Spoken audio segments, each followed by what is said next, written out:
ਵਿੱਚ ਜੁੜਨਾ ਹੈ। ਸ਼ਬਦ ਦਾ ਮੂਲ ਭਾਵ ਗੁਰੂਦੇਵ ਸੱਚੇ ਪਾਤਸ਼ਾਹ ਜੀ ਨੇ ਇਹ ਦਰਸਾਇਆ ਹੈ ਕਿ ਜਿਸ ਜਗਿਆਸੂ ਸਿੱਖ ਦੇ ਮਨ ਅੰਦਰ ਉਸ ਪ੍ਰਭੂ ਦੇ ਚਰਨਾਂ ਨਾਲ ਜੁੜਨ ਦੀ ਪ੍ਰੀਤ ਜਾਗ ਜਾਂਦੀ ਹੈ ਨਾ, ਜਿਹਦੇ ਅੰਦਰ ਇਹ ਤਾਂਗ ਬਿਹਬਲ ਹੋ ਜਾਂਦੀ ਹੈ ਵੀ ਮੈਂ ਪ੍ਰਭੂ ਚਰਨਾਂ ਨਾਲ ਜੁੜਨਾ ਹੈ, ਪਰਮੇਸ਼ਵਰ ਦੇ ਦੀਦਾਰ ਕਰਨੇ ਨੇ, ਤੇ ਫਿਰ ਕੱਲਾ ਉਹਦਾ ਹਿਰਦਾ ਹੀ ਨਹੀਂ, ਉਹਦੇ ਗਿਆਨ ਇੰਦਰੇ, ਉਹਦੇ ਕਰਮ ਇੰਦਰੇ ਸਾਰੇ ਹੀ ਇਸ ਕੰਮੇ ਲੱਗ ਜਾਂਦੇ। ਉਹਦੇ ਨੇਤਰਾਂ 'ਚ ਵੀ ਦਰਸ਼ਨ ਦੀ ਤਾਂਗ, ਉਹਦੇ ਕਰਨਾਂ ਨੂੰ ਵੀ ਉਹਦੀ ਕੀਰਤ ਸੁਣਨ ਦੀ ਤਾਂਗ, ਉਹਦੇ ਰਸਨਾ ਰਾਹੀਂ ਵੀ ਉਹ ਪ੍ਰਭੂ ਦੀ ਕੀਰਤੀ ਕਰਦਾ ਹੈ। ਹੱਥ ਪੈਰ ਸਾਰੇ ਹੀ ਧਰਮ ਦੀ ਕਿਰਤ ਵਿੱਚ ਲੱਗ ਜਾਂਦੇ ਨੇ। ਜਿਸ ਮਨੁੱਖ, ਜਿਸ ਜੀਵ ਦੇ ਅੰਦਰ ਇਹ ਤਾਂਗ ਜਾਗ ਜਾਂਦੀ ਹੈ, ਇਹ ਇੱਛਾ ਜਾਗ ਜਾਂਦੀ ਹੈ ਕਿ ਮੈਂ ਪਰਮੇਸ਼ਵਰ ਗੁਰੂ ਦੇ ਦੀਦਾਰ ਕਰਨੇ। ਸੋ ਗੁਰੂ ਸਾਹਿਬ ਸੱਚੇ ਪਾਤਸ਼ਾਹ ਐਸੇ ਪੁਰਖ ਦਾ ਜੀਵਨ ਬਿਆਨ ਕਰਦੇ ਨੇ। ਆਓ ਗੁਰੂ ਕਿਰਪਾ ਸਦਕਾ ਇਸ ਪਾਵਨ ਸ਼ਬਦ ਦੀ ਵਿਚਾਰ ਨਾਲ ਆਪਾਂ ਜੁੜਨਾ ਹੈ। ਮਨ ਬਿਰਤੀਆਂ ਇਕਾਗਰ ਕਰਦੇ ਰਸਨਾ ਦੀ ਪਵਿੱਤਰਤਾ ਵਾਸਤੇ ਉਚਾਰਨ ਕਰੋ ਜੀ, ਸਤਨਾਮ ਸ੍ਰੀ ਵਾਹਿਗੁਰੂ ਸਾਹਿਬ ਜੀਓ। ਸਤਨਾਮ ਸ੍ਰੀ ਵਾਹਿਗੁਰੂ ਸਾਹਿਬ ਜੀਓ। ਕਾਨੜਾ ਮਹੱਲਾ ਪੰਜਵਾਂ, ਕਾਨੜਾ ਰਾਗ, ਪੰਚਮ ਗੁਰਦੇਵ ਧੰਨ ਗੁਰੂ ਅਰਜਨ ਦੇਵ ਸੱਚੇ ਪਾਤਸ਼ਾਹ ਜੀ ਦਾ ਇਹ ਅੰਮ੍ਰਿਤ ਸ਼ਬਦ ਹੈ।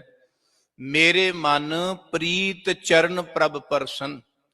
ਹੇ ਮੇਰੇ ਮਨ, ਜੇ ਤੈਨੂੰ ਉਸ ਪ੍ਰਭੂ ਪਰਮਾਤਮਾ ਦੇ ਚਰਨ ਪਰਸਨ ਦੀ ਇੱਛਾ ਹੈ, ਪਰਸਨ ਦਾ ਅਰਥ ਹੁੰਦਾ ਛੂਣਾ, ਪਕੜਨਾ, ਕਿ ਜੇ ਤੇਰੇ ਅੰਦਰ ਇਹ ਤਾਂਗ ਹੈ ਹੇ ਮਨਾ ਕਿ ਤੂੰ ਉਸ ਪਰਮਾਤਮਾ ਦੇ ਦੀਦਾਰ ਕਰਨਾ ਚਾਹੁੰਦਾ ਹੈ, ਪ੍ਰਭੂ ਦੇ ਦਰਸ਼ਨਾਂ ਦੀ ਉਮੰਗ ਹੈ ਤੇਰੇ ਅੰਦਰ, ਉਹਦੇ ਚਰਨਾਂ ਵਿੱਚ ਜੁੜਨਾ ਚਾਹੁੰਦਾ ਹੈ, ਤੇ ਤੇਰੀ ਹਾਲਤ ਕੈਸੀ ਹੋਣੀ ਚਾਹੀਦੀ ਹੈ, ਤੇਰੀ ਜੀਵਨ ਸ਼ੈਲੀ ਕੈਸੀ ਹੋਣੀ ਚਾਹੀਦੀ, ਉਹਦੇ ਲਈ ਤੈਨੂੰ ਕਰਨਾ ਕੀ ਚਾਹੀਦਾ ਹੈ? ਰਸਨਾ ਹਰ ਹਰ ਭੋਜਨ ਤ੍ਰਿਪਤਾਨੀ, ਅੱਖੀਆਂ ਕਉ ਸੰਤੋਖ ਪ੍ਰਭ ਦਰਸ਼ਨ। ਕਹਿੰਦੇ ਜਿਹਦੇ ਅੰਦਰ ਪ੍ਰਭੂ ਦੇ ਚਰਨਾਂ ਦੀ ਪ੍ਰੀਤ ਪੈ ਜਾਏ, ਪ੍ਰਭੂ ਨੂੰ ਮਿਲਣ ਦੀ ਤਾਂਗ ਜਾਗ ਜਾਏ, ਫਿਰ ਉਹਦੀ ਰਸਨਾ ਸਦਾ ਹਰੀ ਨੂੰ ਜਪ ਜਪ ਕੇ ਹੀ ਤ੍ਰਿਪਤ ਹੁੰਦੀ ਹੈ। ਉਹਦੇ ਲਈ ਭੋਜਨ, ਦੁਨੀਆ ਦੇ ਸਵਾਦ, ਦੁਨੀਆ ਦੇ ਰਸ ਕੋਈ ਮਾਇਨੇ ਨਹੀਂ ਰੱਖਦੇ।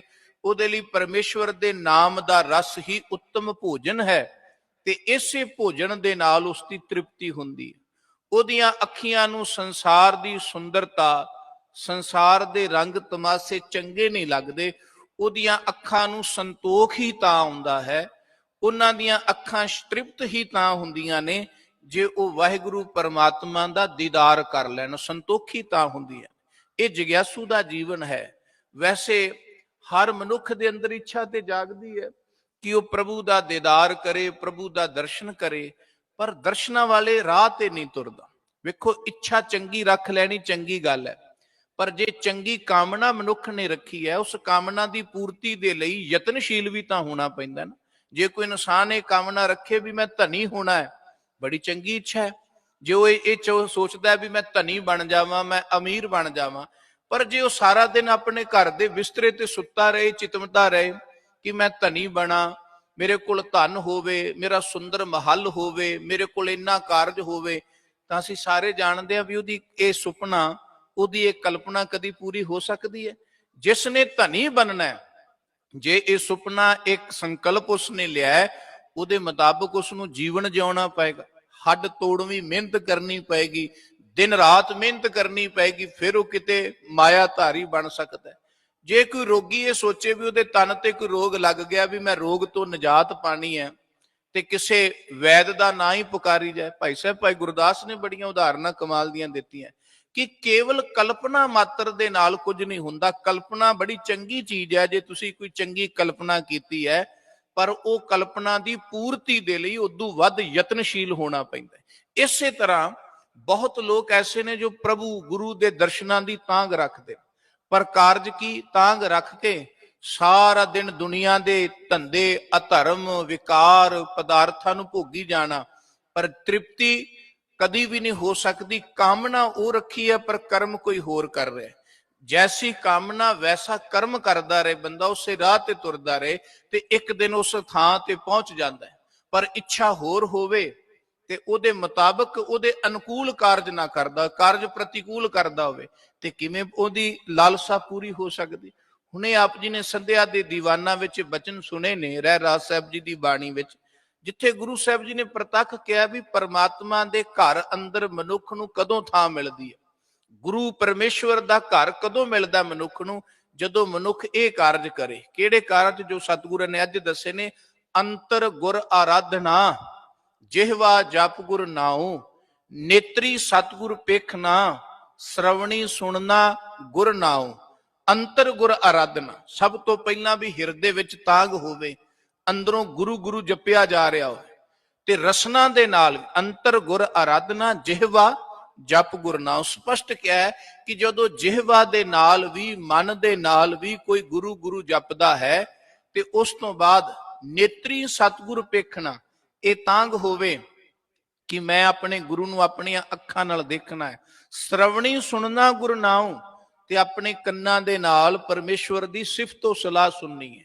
ਸ਼ਰਵਣੀ ਸੁਣਨਾ ਗੁਰ ਨਾਉ, ਸਤਿਗੁਰ ਸੇਤੀ ਰਤਿਆਂ, ਸੇਤੀ ਦਾ ਅਰਥ ਹੁੰਦਾ ਨਾਲ। ਗੁਰੂ ਦੇ ਨਾਲ ਜਦੋਂ ਮਨੁੱਖ ਓਤ ਪੋਤ ਹੋ ਜਾਏ, ਇਸ ਤਰ੍ਹਾਂ ਰੰਗਿਆ ਜਾਏ ਕਿ ਨੇਤਰਾਂ ਵਿੱਚ ਵੀ ਦਰਸ਼ਨਾਂ ਦੀ ਤਾਂਗ, ਕੰਨਾਂ ਵਿੱਚ ਵੀ ਕੀਰਤੀ ਵੱਜਦੀ ਹੈ, ਰਸਨਾ ਵੀ ਜਪਦੀ ਹੈ, ਮਨ ਵੀ ਅਰਾਧਾ ਹੈ। ਸਤਿਗੁਰ ਸੇਤੀ ਰਤਿਆਂ, ਦਰਗਹ ਪਾਈਆ ਠਾਓ। ਗੁਰੂ ਸਾਹਿਬ ਕਹਿੰਦੇ ਫਿਰ ਦਰਗਾਹ ਵਿੱਚ, ਗੁਰੂ ਚਰਨਾਂ ਵਿੱਚ, ਪਰਮੇਸ਼ਵਰ ਦੇ ਘਰ ਵਿੱਚ, ਨਿਜ ਘਰ ਵਿੱਚ ਮਨੁੱਖ ਨੂੰ ਥਾਂ ਮਿਲਦੀ ਹੈ।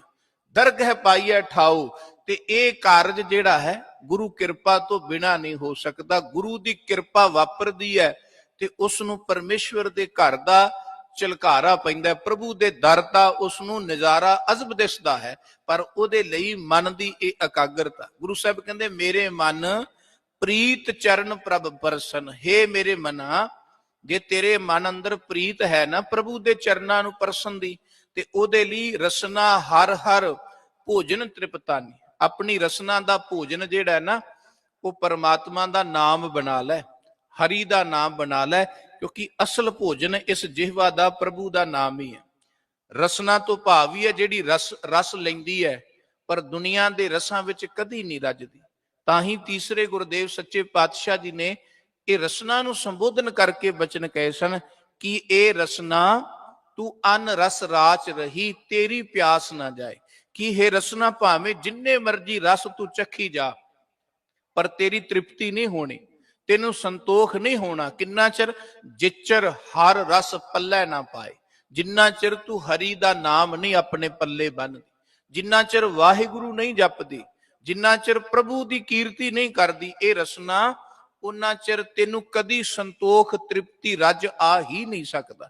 ਇਸ ਕਰਕੇ ਗੁਰੂ ਸਾਹਿਬ ਕਹਿੰਦੇ ਹਰ ਹਰ ਭੋਜਨ ਰਸਨਾ, ਹਰ ਹਰ ਭੋਜਨ ਤ੍ਰਿਪਤਾਨੀ, ਅੱਖੀਆਂ ਕੋ ਸੰਤੋਖ ਪ੍ਰਭ ਦਰਸ਼ਨ। ਤੇ ਇਹ ਨੇਤਰ ਜਿਨ੍ਹਾਂ ਨੂੰ ਸੰਤੋਖ ਹੀ ਪ੍ਰਭੂ ਦੇ ਦੀਦਾਰ ਕਰਕੇ ਆ ਸਕਦਾ। ਤੇ ਪ੍ਰਭੂ ਦਾ ਦੀਦਾਰ ਵੇਖੋ, ਪ੍ਰਭੂ ਦੇ ਦੀਦਾਰ ਦਾ ਭਾਵ ਕੀ ਹੈ? ਵੀ ਪਰਮੇਸ਼ਵਰ ਦਾ ਦੀਦਾਰ। ਸਿਆਣੇ ਲੋਕਾਂ ਨੇ ਬਾਤ ਕਹੀ ਹੈ ਵੀ ਮਨ ਜਿਹੜਾ ਹੈ ਨਾ ਬੜੀ ਵੱਡੀ ਸ਼ਕਤੀ ਹੈ। ਇਹ ਜਿਹੜਾ ਵੀ ਅਭਿਆਸ ਕਰਦਾ ਨਾ, ਕਈ ਵਾਰੀ ਮਨੁੱਖ ਕੋਈ ਸਰਗੁਣ ਦੀ ਪੂਜਾ ਕਰਦਾ, ਕਿਸੇ ਤਰ੍ਹਾਂ ਵੀ ਕੋਈ ਸਰਗੁਣ ਦੀ ਪੂਜਾ ਦਾ ਉਪਾਸ਼ਕ ਬਣ ਕੇ ਜਦੋਂ ਪੂਜਾ ਕਰਦਾ ਨਾ, ਮਨ ਉਸ ਸਰਗੁਣ ਦਾ ਵੀ ਸਾਖਸ਼ਾਤ ਰੂਪ ਕਿਸੇ ਤਰ੍ਹਾਂ ਉਸ ਨੂੰ ਦਿਖਾ ਸਕਦਾ ਹੈ। ਤੇ ਨਿਰਗੁਣ ਦੀ ਪੂਜਾ ਜੋ ਸਿਧਾਂਤ ਗੁਰਮਤ ਦਾ ਹੈ, ਉਹਦੇ ਵਿੱਚ ਇਹ ਹੈ ਵੀ ਜਗਤ ਸੰਸਾਰ ਦੇ ਜਰਰੇ ਜਰਰੇ ਵਿੱਚ, ਹਰ ਜੀਵ ਮਾਤਰ ਵਿੱਚ ਉਸ ਪਰਮਾਤਮਾ ਵਾਹਿਗੁਰੂ ਦੀ ਜੋਤ ਮੰਨਣਾ ਤੇ ਉਸ ਮੰਨੇ ਦਾ ਫਿਰ ਅਨੁਭਵ ਕਰਨਾ। ਮੰਨ ਲੈਣਾ ਹੋਰ ਵਾਰਤ ਹੈ, ਇਹ ਅਭਿਆਸ ਹੈ, ਪਰ ਫਿਰ ਸਾਖਸ਼ਾਤ ਉਹਦੇ ਅੰਦਰ ਅਨੁਭਵ ਵਿੱਚ ਜੀਣਾ, ਇਹ ਜਿਹੜਾ ਹੈ ਪ੍ਰਤੱਖ ਅਨੁਭਵ ਹੈ, ਪ੍ਰਤੱਖ ਗਿਆਨ ਹੈ। ਤੇ ਗੁਰੂ ਦਾ ਸਿੱਖ ਜਦੋਂ ਆਪਣੇ ਮਨ ਤੋਂ ਇਹ ਅਭਿਆਸ ਪਕਾਉਂਦਾ ਹੈ, ਦ੍ਰਿੜ ਕਰਦਾ ਹੈ, ਤੇ ਫਿਰ ਉਸ ਨੂੰ ਇਸ ਕਾਇਆ ਵਿੱਚ, ਇਸ ਸੰਸਾਰ ਵਿੱਚ ਉਸ ਮਾਲਕ ਦੀ ਝਲਕ ਪ੍ਰਾਪਤ ਹੁੰਦੀ ਹੈ। ਫਿਰ ਕਿਸੇ ਜੀਵ ਦਾ ਹਿਰਦਾ ਨਹੀਂ ਦੁਖਾਂਦਾ, ਕਿਸੇ ਦੇ ਨਾਲ ਕੋਈ ਜ਼ੁਲਮ ਅਤਿਆਚਾਰ ਸਿਤਮ ਨਹੀਂ ਕਰਦਾ।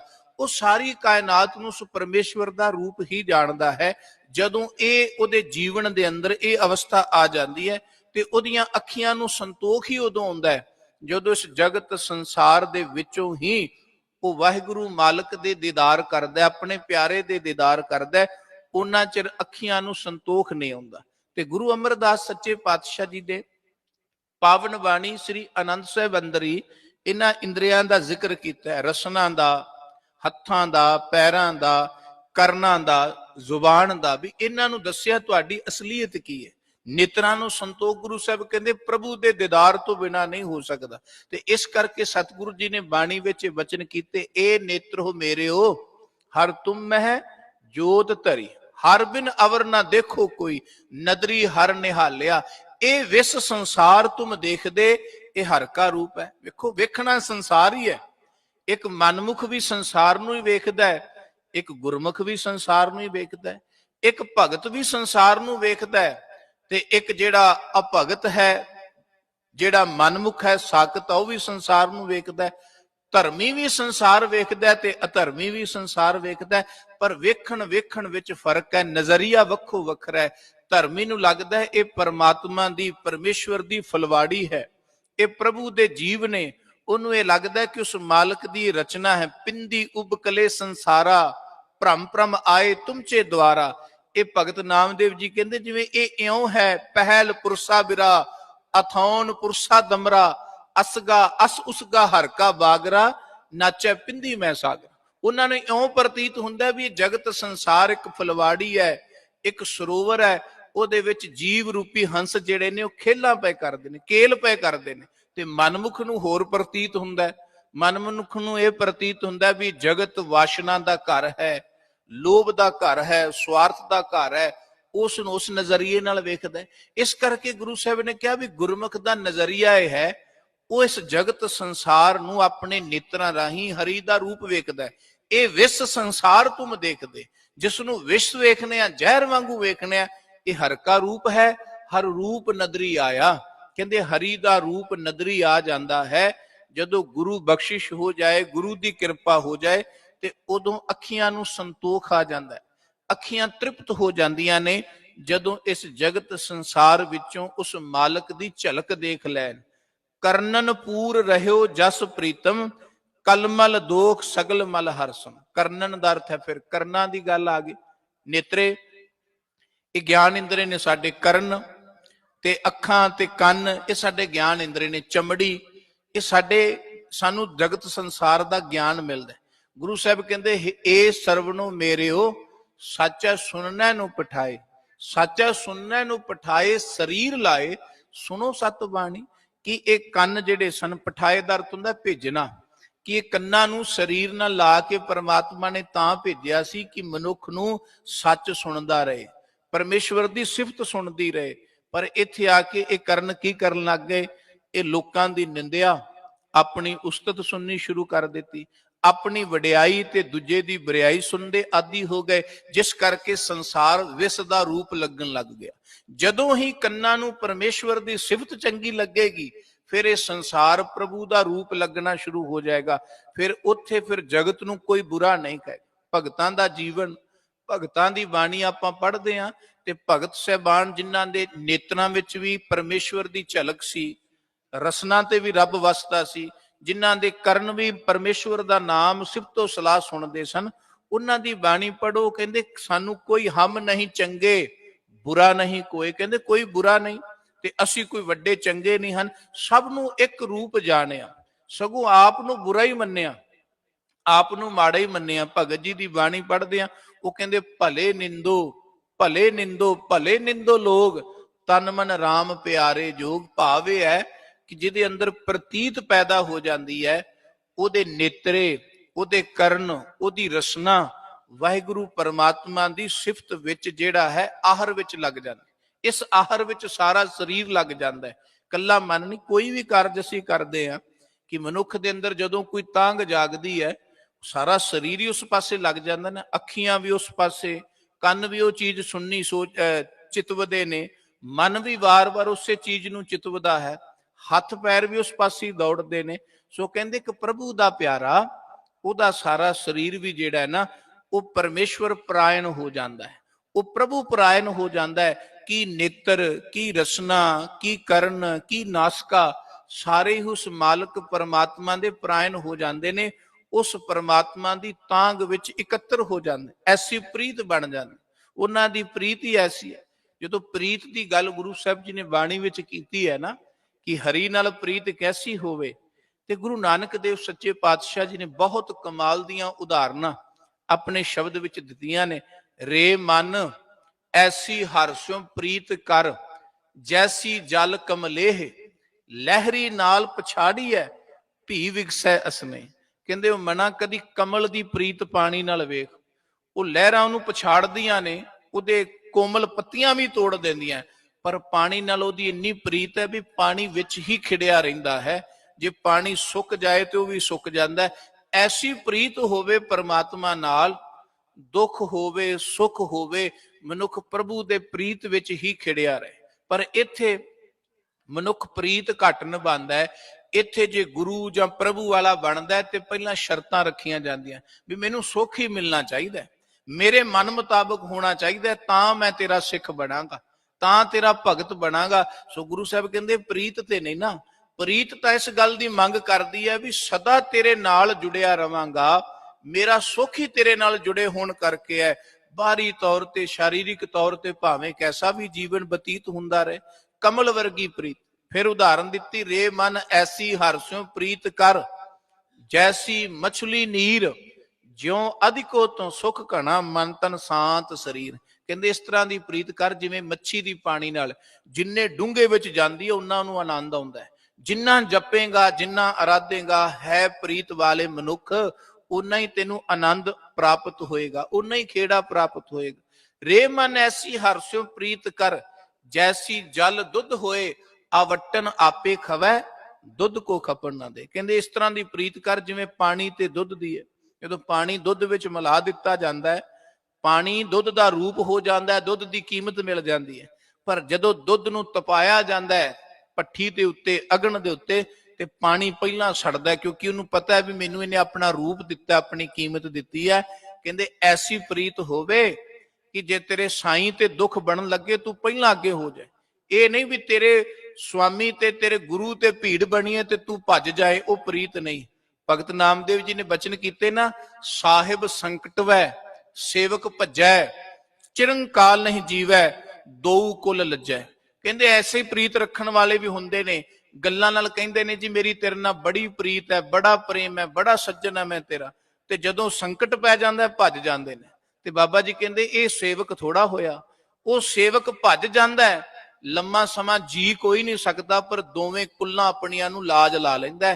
ਸੇਵਕ ਉਹ ਜਿਹੜਾ ਸਵਾਮੀ ਤੋਂ ਪਹਿਲਾਂ ਆਪਣਾ ਆਪਾ ਵਾਰਦੇ। ਕਹਿੰਦੇ ਇਹ ਪ੍ਰੀਤ ਹੈ। ਕਰਨਨ ਪੂਰ ਰਹਿਓ ਜਸ ਪ੍ਰੀਤਮ, ਕਲਮਲ ਦੋਖ ਸਗਲ ਮਲ ਹਰਸਨ। ਇਹਦੇ ਨਾਲ ਕੀ ਹੋਏਗਾ? ਪ੍ਰੀਤ ਕੀ ਕਰਦੀ ਹੈ? ਗੁਰੂ ਸਾਹਿਬ ਕਹਿੰਦੇ ਕਲਮਲ ਦੋਖ, ਜਿਹੜੇ ਭੈੜੇ ਪਾਪ ਨੇ, ਕਈ ਜਨਮਾਂ ਦੇ ਪਾਪ ਲੱਗੇ ਹੋਏ ਨੇ ਜੀਵਨ ਦੇ ਅੰਦਰ, ਉਹ ਸਾਰੇ ਹਰਸਨ ਦੂਰ ਹੋ ਜਾਂਦੇ ਨੇ, ਖਤਮ ਹੋ ਜਾਂਦੇ ਨੇ। ਪਾਵਨ ਧਾਵਨ ਸੁਆਮੀ ਸੁਖ ਪੰਥਾ। ਇਹ ਚਰਨ ਜਿਹੜੇ ਸਾਨੂੰ ਮਿਲੇ ਨੇ, ਇਹ ਚਰਨ ਗੁਰੂ ਸਾਹਿਬ ਕਹਿੰਦੇ ਜੇ ਦੌੜਨ ਤੇ ਗੁਰੂ ਦੇ ਮਾਰਗ ਤੇ ਦੌੜਨ, ਇਹ ਅਸਲ ਸੁਖ ਦਾ ਮਾਰਗ ਹੈ। ਸੁਖ ਪੰਥਾ, ਵਿਕਾਰਾਂ ਵਾਲੇ ਪਾਸੇ ਵਿਕਾਰੀ ਦੌੜਦਾ। ਧਰਮੀ ਤੇ ਅਧਰਮੀ ਦਾ ਲੱਛਣ ਗੁਰੂ ਸਾਹਿਬ ਨੇ ਪੰਚਮ ਪਾਤਸ਼ਾਹ ਨੇ ਦੱਸਿਆ। ਸੰਸਕ੍ਰਿਤੀ ਦੇ ਸ਼ਲੋਕਾਂ ਵਿੱਚ ਸਤਿਗੁਰੂ ਜੀ ਇੱਕ ਸ਼ਲੋਕ ਕਹਿੰਦੇ ਨੇ ਕਿ ਧਰਮ ਤੇ ਅਧਰਮ ਕਿਵੇਂ ਕਮਾਇਆ ਜਾਂਦਾ ਹੈ। ਕਹਿੰਦੇ ਨਹਿ ਬਿਲੰਬ ਧਰਮੰ ਬਿਲੰਬ ਪਾਪੰ, ਦ੍ਰਿੜੰਤ ਨਾਮੰ ਤਜੰਤ ਲੋਭੰ, ਸਰਨ ਸੰਤੰ ਕਿਲਵਿਖ ਨਾਸੰ, ਪ੍ਰਾਪਤੰ ਧਰਮ ਲਖਣ ਹੈ। ਕਹਿੰਦੇ ਇਹ ਧਰਮ ਦੀ ਪ੍ਰਾਪਤੀ ਦਾ ਲੱਛਣ ਹੈ ਵੀ ਬੰਦਾ ਬੁਰਾਈਆਂ ਵਾਲੇ ਪਾਸਿਓਂ ਦੇਰੀ ਕਰਦਾ ਰਹੇ ਤੇ ਜਦੋਂ ਧਰਮ ਦਾ ਕੰਮ ਹੋਵੇ ਦੌੜ ਕੇ ਚਲਾ ਜਾਏ। ਹੁਣ ਵੇਖੀਏ ਆਪਣੇ ਜੀਵਨ ਵਿੱਚ ਅਸੀਂ ਇਹ ਚਿੰਤਨ ਕਰੀਏ ਕਿ ਜਦੋਂ ਤੇ ਧਰਮ ਦਾ ਕੰਮ ਹੁੰਦਾ ਹੈ ਅਸੀਂ ਦੇਰੀ ਕਰ ਦਿੰਦੇ ਹਾਂ, ਅਧਰਮ ਦੇ ਕੰਮਾਂ ਵਿੱਚ ਅਸੀਂ ਭੱਜ ਕੇ ਜਾਂਦੇ ਹਾਂ, ਦੌੜ ਕੇ ਜਾਂਦੇ ਹਾਂ।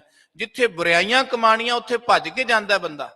ਬੁਰਾਈ ਆਲਕ ਕਰੇ, ਕਹਿੰਦੇ ਬੁਰਾਈਆਂ ਚੰਗਿਆਈ ਆਲਕ ਕਰੇ, ਬੁਰਾਈ ਹੋਏ ਸ਼ੇਰ। ਕਹਿੰਦੇ ਚੰਗਿਆਈਆਂ ਵਿੱਚ ਆਲਕ ਕਰ ਦਿੰਦਾ, ਸੁਸਤ ਹੋ ਜਾਂਦਾ ਹੈ, ਤੇ ਬੁਰਾਈਆਂ ਕਰਨ ਵਾਸਤੇ ਸ਼ੇਰ ਬਣ ਜਾਂਦਾ, ਬੜੀ ਛੇਤੀ ਦੌੜਦਾ ਹੈ। ਇਹ ਤੇ ਅਧਰਮੀ ਦੇ ਲੱਛਣ ਨੇ। ਧਰਮੀ ਦੇ ਲੱਛਣ ਗੁਰੂ ਸਾਹਿਬ ਨੇ ਦੱਸੇ ਕਿ ਧਰਮ ਦੇ ਕੰਮਾਂ ਵਿੱਚ ਦੇਰ ਨਹੀਂ ਕਰਦਾ, ਅਧਰਮ ਦੇ ਕੰਮਾਂ ਨੂੰ ਟਾਲਦਾ ਰਹਿੰਦਾ। ਪ੍ਰਾਪਤੰ ਧਰਮ ਲਖਣ ਹੈ, ਇਹ ਧਰਮ ਪ੍ਰਾਪਤੀ ਦਾ ਲੱਖਣ ਹੈ। ਸੋ ਸਤਿਗੁਰੂ ਜੀ ਕਹਿੰਦੇ ਪਾਵਨ ਧਾਵਨ ਸੁਆਮੀ ਸੁਖ ਪੰਥਾ, ਅੰਗ ਸੰਗ ਕਾਇਆ ਸੰਤ ਸਰਸਨ। ਉਹਦੇ ਚਰਨ, ਉਹਦੇ ਹੱਥ ਦੌੜ ਕੇ ਜਾਂਦੇ ਨੇ ਪ੍ਰਭੂ ਦੇ ਮਾਰਗ ਵਾਲੇ ਪਾਸੇ, ਤੇ ਪ੍ਰਭੂ ਦੇ ਪਿਆਰਿਆਂ ਦੇ ਚਰਨਾਂ ਵਿੱਚ ਜਾ ਕੇ ਡਿੱਗ ਪੈਂਦੇ ਨੇ। ਇਹ ਅਸਲ ਮਾਰਗ ਹੈ, ਇਹ ਅਸਲ ਸੁੱਖਾਂ ਦਾ ਮਾਰਗ ਹੈ। ਗੁਰੂ ਸਾਹਿਬ ਸੱਚੇ ਪਾਤਸ਼ਾਹ ਦੇ ਅਨੰਨ ਸਿੱਖ ਭਾਈ ਗੁਰਦਾਸ ਨੇ ਮਨੁੱਖਾ ਜਨਮ ਦੀ ਉਤਪਤੀ ਹੀ ਇਸ ਕਰਕੇ ਦੱਸੀ ਹੈ ਕਿ ਉੱਤਮ ਹੀ ਤਾਂ ਹੈ 84 ਲੱਖ ਜੋਨ ਵਿੱਚ ਉੱਤਮ ਜਨਮ ਸੋ ਮਾਨਸ ਦੇਹੀ। ਕਹਿੰਦੇ ਇਹ ਤਾਂ ਦੇਹੀ ਉੱਤਮ ਹੈ ਕਿਉਂਕਿ ਅੱਖੀਂ ਦੇਖਣ ਕਰਨ ਸੁਣ, ਮੁਖ ਸੁਭ ਬੋਲਣ ਬਚਨ ਸੁਨੇਹੀ, ਕਿ ਅੱਖਾਂ ਨਾਲ ਗੁਰੂ ਗੁਰੂ ਜਪ ਸਕਦੇ ਨੇ ਗੁਰੂ ਦੀ ਬਾਣੀ ਵੇਖ ਕੇ, ਕੰਨਾਂ ਨਾਲ ਸੁਣ ਕੇ, ਰਸਨਾ ਨਾਲ ਆਰਾਧ ਕੇ, ਹੱਥੀਂ ਕਾਰ ਕਮਾਵਣੀ, ਪੈਰੀ ਚੱਲ ਸਤ ਸੰਗ ਮਿਲੇਹੀ। ਤੇ ਕਹਿੰਦੇ ਹੱਥਾਂ ਨਾਲ ਧਰਮ ਦੀ ਕਿਰਤ ਕਰ ਸਕਦਾ ਮਨੁੱਖ, ਪੈਰਾਂ ਨਾਲ ਸਤ ਸੰਗ ਵਾਲੇ ਪਾਸੇ ਜਾ ਸਕਦਾ, ਤੇ ਤਾਂ ਹੀ ਉੱਤਮ ਜਨਮ ਹੈ ਨਾ। ਜੇ ਪੈਰ ਬੁਰਾਈਆਂ ਵਾਲੇ ਪਾਸੇ ਜਾਣ, ਹੱਥ ਬੁਰਾਈਆਂ ਵਾਲੇ ਪਾਸੇ ਜਾਣ, ਜ਼ੁਬਾਨ ਲੋਕਾਂ ਨੂੰ ਮਾੜਾ ਬੋਲੇ, ਅੱਖਾਂ ਮਾੜਾ ਵੇਖਣ, ਫਿਰ ਗੁਰੂ ਸਾਹਿਬ ਕਹਿੰਦੇ ਕਰਤੂਤ ਪਸ਼ੂ ਕੀ ਮਾਨਸ ਜਾਤ, ਲੋਕ ਪਚਾਰਾ ਕਰੈ ਦਿਨ ਰਾਤ। ਫਿਰ ਇਹ ਮਨੁੱਖ ਨਹੀਂ, ਇਹ ਪਸ਼ੂਆਂ ਵਰਗਾ ਹੈ। ਸਰਨ ਗਹੀ ਪੂਰਨ ਅਬਿਨਾਸੀ, ਆਨ ਉਪਾਵ ਥਕਤ ਨਹੀਂ ਕਰਸਨ। ਕਹਿੰਦੇ ਜਿਨ੍ਹਾਂ ਨੂੰ ਪ੍ਰੀਤ ਪੈ ਜਾਂਦੀ ਹੈ ਨਾ, ਜਿਨ੍ਹਾਂ ਦਾ ਲਗਾਵ ਲੱਗ ਗਿਆ, ਜਿਨ੍ਹਾਂ ਦੀ ਪਰਮੇਸ਼ਵਰ ਨਾਲ ਲੱਗ ਗਈ, ਉਹਨਾਂ ਦੇ ਜੀਵਨ ਦੇ ਅੰਦਰ ਸਰਨ ਗਹੀ ਪੂਰਨ ਅਬਿਨਾਸੀ, ਉਹ ਅਬਿਨਾਸੀ ਪਰਮਾਤਮਾ ਤੋਂ ਬਿਨਾਂ ਕਿਸੇ ਹੋਰ ਦੀ ਸ਼ਰਨ ਜਾਂਦੇ ਹੀ ਨਹੀਂ। ਆਨ ਉਪਾਵ ਥਕਤ ਨਹੀਂ ਕਰਸਨ, ਹੋਰਾਂ ਉਪਾਵਾਂ ਨੂੰ ਉਹ ਕਰਦੇ ਹੀ ਨੇ। ਜੇ ਕੋਈ ਉਹਨਾਂ ਨੂੰ ਕਹੇ ਵੀ ਹੋਰ ਕੰਮ ਕਰ ਲਓ, ਇੱਧਰ ਚਲੇ ਜਾਓ, ਉੱਧਰ ਚਲੇ ਜਾਓ, ਕਹਿੰਦੇ ਉੱਧਰੋਂ ਤੇ ਉਹ ਇਸ ਤਰ੍ਹਾਂ ਹੈ ਹੋ ਜਾਂਦੇ ਨੇ ਜਿਵੇਂ ਥੱਕ ਹੀ ਗਏ ਨੇ, ਜਿਵੇਂ ਮਰ ਹੀ ਗਏ ਨੇ। ਬੁਰੇ ਪਾਸੇ ਨਹੀਂ ਜਾਂਦੇ, ਕਿਸੇ ਹੋਰ ਦੀ ਸ਼ਰਨ ਨਹੀਂ ਜਾਂਦੇ। ਜਿਨ੍ਹਾਂ ਨੂੰ ਪ੍ਰਭੂ ਨਾਲ ਪ੍ਰੀਤ ਹੈ, ਆਪਣੇ ਪਿਆਰੇ ਨਾਲ ਪ੍ਰੀਤ ਹੈ, ਉਹ ਕੇਵਲ ਤਾਂ ਕੇਵਲ ਆਪਣੇ ਪਿਆਰੇ ਦੀ ਸ਼ਰਨ ਵਿੱਚ ਹੀ ਜਾਂਦੇ ਨੇ। ਇਹ ਅਸਲੀ ਪਿਆਰਾ ਹੈ। ਬਾਬਾ ਫਰੀਦ ਜੀ ਨੇ ਬੜੇ ਪਿਆਰੇ ਬਚਨ ਕੀਤੇ ਇਸ ਵਰਤਾਏ।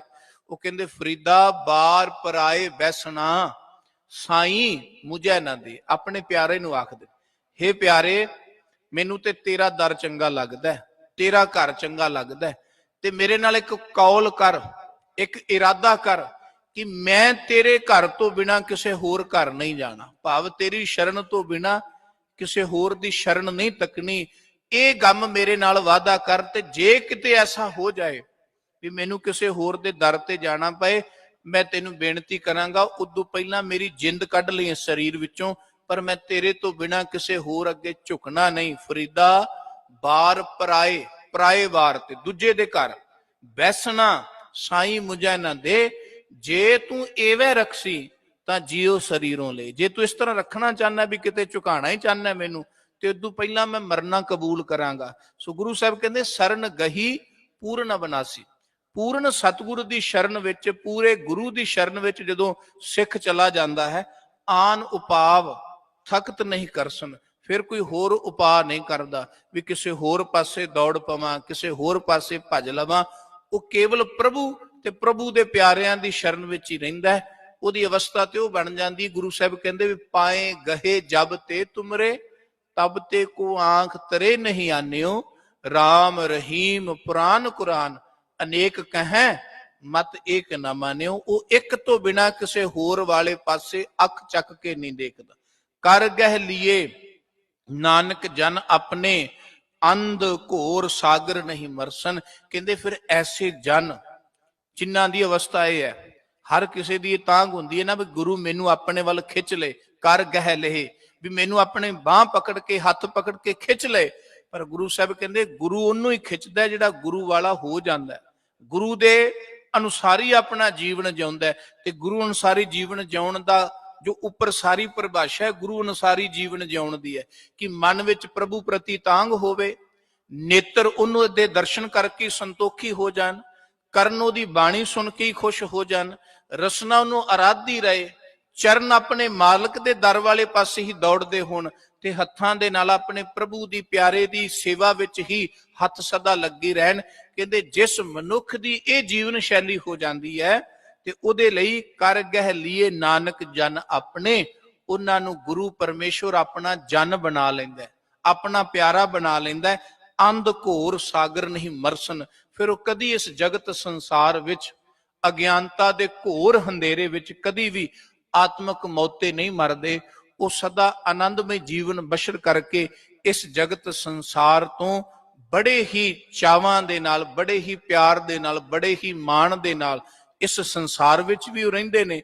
ਤੇ ਸੰਸਾਰ ਤੋਂ ਜਦੋਂ ਸ਼ਾਰੀਰਿਕ ਮੌਤੇ ਮਰਦੇ ਨੇ, ਆਤਮਿਕ ਮੌਤ ਨਹੀਂ ਮਰਦੇ, ਆਤਮਿਕ ਜ਼ਿੰਦਗੀ ਜਿਉਂਦੇ ਹੋਏ ਉਹ ਪ੍ਰਭੂ ਚਰਨਾਂ ਵਿੱਚ ਜਾ ਕਰਕੇ ਆਨੰਦ ਦੇ ਨਾਲ, ਸੁਖ ਦੇ ਨਾਲ ਉਹ ਆਪਣਾ ਜੀਵਨ ਬਸਰ ਕਰਦੇ ਨੇ। ਲੋਕ ਪਰਲੋਕ ਵਿੱਚ ਉਹਨਾਂ ਨੂੰ ਜੈ ਜੈਕਾਰ ਉਹਨਾਂ ਦੀ ਹੁੰਦੀ ਹੈ। ਰੇ ਰੇ ਦਰਗਹਿ ਕਹਿ ਨਾ ਕੋਊ, ਆਓ ਬੈਠ ਆਦਰ ਸਭ ਦੇਊ। ਸਭ ਉਹਨਾਂ ਨੂੰ ਆਦਰ ਮਾਣ ਸਨਮਾਨ ਦਿੰਦੇ ਨੇ। ਧੰਨ ਗੁਰੂ ਅਰਜਨ ਦੇਵ ਸੱਚੇ ਪਾਤਸ਼ਾਹ ਜੀ ਨੇ ਅੱਜ ਇਸ ਪਾਵਨ ਪਵਿੱਤਰ ਸ਼ਬਦ ਅੰਦਰ ਇਹੀ ਰਹਿਮਤ ਕਿਰਪਾਲਤਾ ਕੀਤੀ ਹੈ ਕਿ ਭਾਈ ਜਿਹਦੇ ਮਨ ਅੰਦਰ ਪ੍ਰਭੂ ਪ੍ਰਤੀ ਪ੍ਰੇਮ ਹੈ ਨਾ, ਉਹਦੇ ਨੇਤਰਾਂ ਵਿੱਚ ਵੀ ਪ੍ਰਭੂ ਦੇ ਲਈ ਤਾਂਘ ਹੁੰਦੀ ਹੈ। ਉਹਦੇ ਕਰਨ ਨੌ ਨਿਸ਼ਾਨੀ ਐ ਪਿਸਰ ਆਹ ਜਰਦੋ ਰੰਗ ਸਰਦੋ ਚਸ਼ਮੇ ਤਰ। ਇਹ ਵਿਦਵਾਨਾਂ ਨੇ ਮੰਨਿਆ ਵੀ 9 ਨਿਸ਼ਾਨੀਆਂ ਹੁੰਦੀਆਂ ਜਿਨ੍ਹਾਂ ਦੇ ਅੰਦਰ ਤਾਂਘ ਹੁੰਦੀ ਹੈ। ਉਹਨਾਂ ਦੇ ਨੇਤਰਾਂ ਵਿੱਚ ਜਲ ਵਗਦਾ ਹੈ, ਉਹਨਾਂ ਦੇ ਹੌਕੇ ਠੰਡੇ ਹੁੰਦੇ ਨੇ। ਉਹ ਸਦਾ ਇੰਤਜ਼ਾਰੀ ਬੇਕਰਾਰੀ, ਕਮ ਗੁਫਤਨੋ ਕਮ ਖਰਦਨੋ ਖੁਆਬੇ ਹਰਾਮ। ਉਹ ਇੰਤਜ਼ਾਰੀ ਵਿੱਚ ਰਹਿੰਦੇ ਨੇ, ਲੋਕਾਂ ਦੀ ਬੋਲ ਚਾਲ ਵਿੱਚ ਨਹੀਂ ਪੈਂਦੇ ਤੇ ਸਦਾ ਉਸ ਮਾਲਕ ਦੀ ਤਾਂਘ ਵਿੱਚ ਜਿਉਂਦੇ ਨੇ। ਇਹ ਜਿਹਦਾ ਜੀਵਨ ਬਣ ਜਾਂਦਾ ਉਹਨੂੰ ਪ੍ਰਭੂ ਗੁਰੂ ਫਿਰ ਇੱਕ ਦਿਨ ਦੀਦਾਰ ਬਖਸ਼ਦਾ। ਸਤਿਗੁਰੂ ਜੀ ਕਿਰਪਾ ਕਰਨ, ਸਾਨੂੰ ਵੀ ਆਪਣੇ ਦਰੋਂ ਕਰੋ ਨਾਮ ਦੀ ਦਾਤ, ਗੁਰਸਿੱਖੀ ਵਾਲਾ ਜੀਵਨ ਬਖਸ਼ ਕੇ ਨਿਵਾਜਣ ਜੀ। ਇੰਨੀਆਂ ਬੇਨਤੀਆਂ ਪ੍ਰਵਾਨ ਕਰਨੀਆਂ, ਬੇਅੰਤ ਭੁੱਲਾਂ ਹੋ ਗਈਆਂ ਹਨ। ਆਪ ਸੰਗਤ ਕਿਰਪਾਲੂ ਸਤਿਗੁਰੂ ਬਖਸ਼ਣ ਯੋਗ ਹੈ, ਬਖਸ਼ ਲੈਣਗੇ।